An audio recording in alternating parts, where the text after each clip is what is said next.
Hello, and I am back again with another puzzle, an SD puzzle this time, just like pretty much every time, right? And another really difficult one. Maybe not for the same reasons as some of the other ones I've shown, but we'll get into it. And what do we have here? This is a Free Me 8 by Joseph Turner, or JGTPuzzler. Right there, I guess middle initial starts with a G. It's Free Me 8. It was put out in 2020, I think in August. And the idea is to free the coin, the $50 here. It's also seemingly here a puzzle box. And it's a sequential discovery puzzle because it has multiple steps and tools. Joseph Turner, I don't know if he does something else, but he was making these puzzles and puzzle boxes. This, I believe, was his first box. But he was making coin release puzzles of wood and whatnot. And I'm only really familiar with Free Me 6, which is like a piece of wood like this with a bar going through it and a coin, has multiple steps. I've never had one, or I would have shown it. Free Me 7 is still being made. And this one came out in August, even though what his thing was is that for years, he was making these for his family and friends. So it got to a point where he realized people would really like his designs and started putting them into like the competitions and things like that. And now he does releases along with what he makes for his family. At least that's what I believe. This one here, it uses the geckos from the MC Escher thing. So they're fractal, they lock into each other. It has maple, walnut, like black walnut here, and cherry. And I believe that's just these guys right here. In the lettering with it, it tells you that these little geckos are ornamental, which then also implies that these aren't, right? So before I even got it, I knew that I wanted to check that out. Now you see it's locked, but it does kind of give a little, and lots of noise. So if you touch these and kind of move them, you'll see they give a little bit. They have a little bit of give, and if you wiggle them enough, this top left one will just come off. And there's a screw there and a magnet here, so it's a tool. Now that if you look, see they're at a cut at an angle. I don't know how well it'll show up on camera here, but there's a slight angle to them, and that makes it so that they only go in a certain order. So if you start messing with this one now, it comes right out, and it has a rod here. Argumentative about the tool aspect of that one, we'll get to it. And then if you start messing with this one here, and there's little flakes of wood that come off the bottom of them, which is strange, especially this cherry one. When you slide it, there's a slot here, that's what it's the track sliding on, obviously, but this is like a switch. And if you take since there's no holes really to go off of with the rod, if you take the magnet here and go here, there's something in there rattling. Right here, let's see. This one's kind of finicky, which is a word that we'll hear a few times. Hear that? Something in there. Doesn't want to react right now. And then right here, a big latch. Here we go. And we'll come back to this one. Now, since nothing's giving when you flip all these switches and make all these sounds, you have to continue on. This is kind of a tell right here because it's on this track and they are fractals. So since this guy, when put in, can't move, it locks this all in place, we'll put the magnet one here, just like that. And if we go up, listen. There's something inside just clicked. Now, there is an added bonus here of what this does, which I thought was interesting. This is a tool to test that you've done what you're supposed to inside. If you put it in and it doesn't go all the way down and kind of just is able to spin there, that means that this little blocker deal here fell into place, which means the latch here should work. Complex, I know, but it is what it is. So if we put it here, and this thing's kind of tricky to open and show, we're gonna slide it and get it to go, and then we have to kind of pull. You have to do it all in the right spot, exactly. and apply pressure.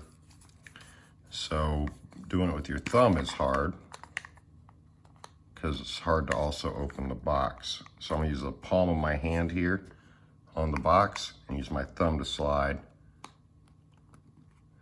If you hit it just right,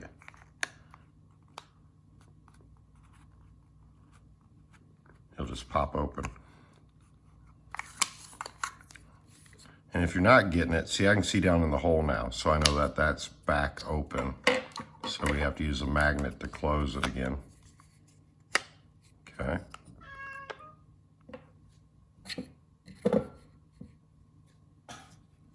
And test it. And see, it's kind of getting friction there, so I'm not sure if it's in there, but we'll give it another try here.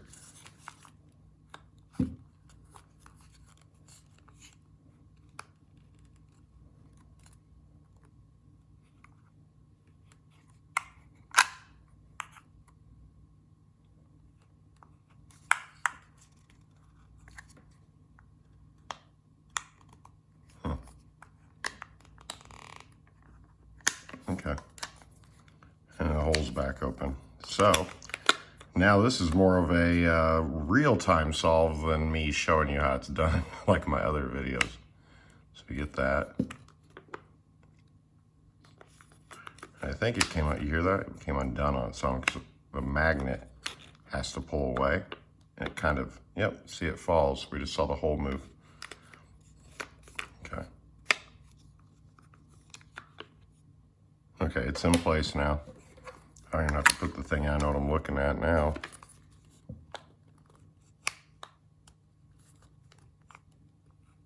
Getting a little bit of give right here, but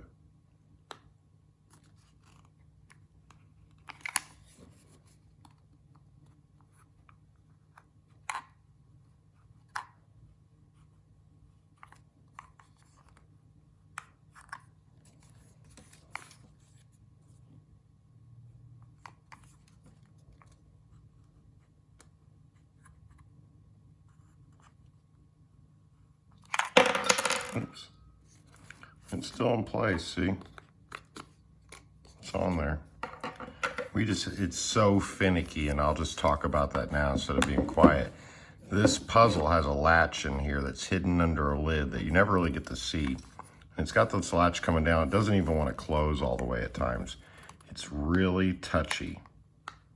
So that means that you could be doing this right and have it figured out and have it reject you so many times that you'll never realize you got it right and just be off on some other, there we go, other journey. But we're not done yet. So just getting it open while a adventure, I would say, is not the final step. It is cool to see inside. More of this maple. We get another cherry guy there, and there's the coin, right? As a magician, I'm kind of used to depth tricks here, so you can kind of see that it's not as deep as it should be. The coin still seems legit, but if you start to turn the coin from the bottom and nothing happens on the top, that's a tell. So what we're going to do here is start playing with it, and you'll find that this right side, because remember that clack clack over there, there was something to investigate. This comes up. Now that clacking is this right here. There's metal in there. Let's see. I'm not quite sure the purpose of it or what it's for. It doesn't seem to lock it in place or anything. Now you use the gecko to slide, and then you grab it as a handle and pull up. And then you have the coin here. That's your prize, $50. See. Put it back now, I'm just playing, it's magic. But here we go. You can slide this back and forth, but it doesn't really come out. It's under the grooves here.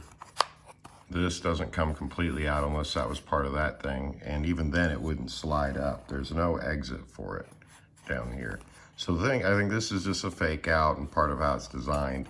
Although I have heard someone say in the mechanical Discord, you know, have you gotten both coins out, which I thought was interesting. They said something about there being two. But you have the $50. As far as I know, this is the way. As far as other puzzles that have that extra step, people usually hit you up when you say you've solved a puzzle and ask if you've gotten, you know, the other step. And nobody did that with this one. So we put it back here.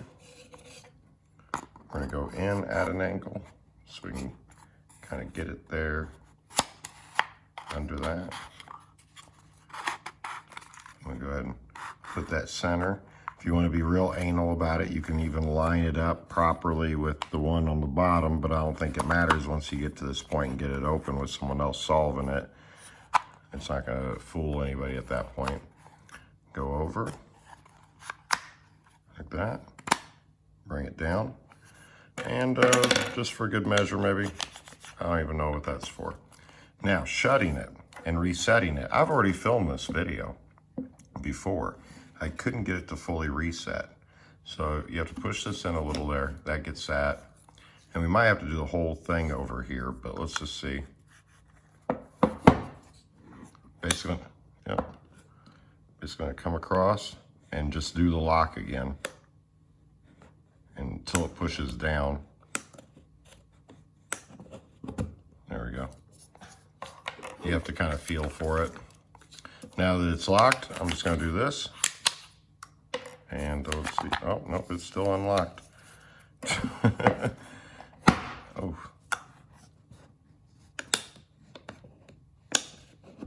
There we go. It's only like on the third go, so there might be a trick to all that. Let's see if it opens. Nope, it's locked. So that's locked. We bring this down. Now that hole has to be open with this able to go down in it. And they're scratching, so we're good there. So we go back in order because of the angles of the cuts. So we put this guy back in next, and he slides right down like a jigsaw. And then we go ahead and make sure all the magnets have been hit. And I'm not quite sure why I believe there was a magnet right here. I still do kind of. And then snap it into place. And here we have a Free Me 8 by Joseph Turner. Have no idea what the 7 will be. They're out of order at this point. Don't know what that is with all the mechanics up here, so that's interesting. Never had a tool to undo it, so I never investigated further. And you have your coin. This is a cool puzzle. It's not one of my favorites. It's too finicky. I don't normally show finicky puzzles on this because I want to stay like super positive, but not really. I don't really care about that kind of stuff. I think it's a cool puzzle. I think looking at it's cool. I think it's got an appeal and a mystique to it. It's got kind of classic box flavor here with the hinges. The steps are interesting. The tools, the use of the tools is really interesting. I like the fractal movement here and how that was applied. I like how this kind of works with like testing and whatnot to the depth here of the mechanics. I have no clue what's going on inside the top here. They hit it just like, you know, how other puzzles I've shown you have hidden their workings, and some show you the whole thing. This one here was not an expensive puzzle.